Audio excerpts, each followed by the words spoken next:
God can use your mistakes. In Acts chapter 16, Paul and Silas go to Philippi to preach the gospel, and they run into this slave girl who has the spirit of divination, and she's a prized possession because she brings great wealth to her masters. And she's following Paul and Silas around for a couple days, saying these are the men of the Most High God. And Paul finally gets fed up and annoyed that she keeps following them around and saying this, that he just goes and turns around and rebukes the spirit, and it leaves her, and her masters become very, very pissed because now they just lost all their wealth and fortune, or their at least device to get that.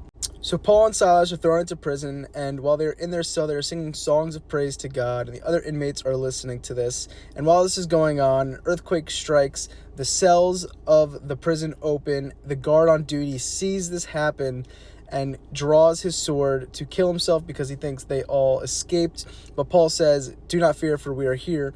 So the guard then goes onto his knees to Paul and says, "How must I be saved?" Paul says to believe in Jesus, and you and your household will be saved.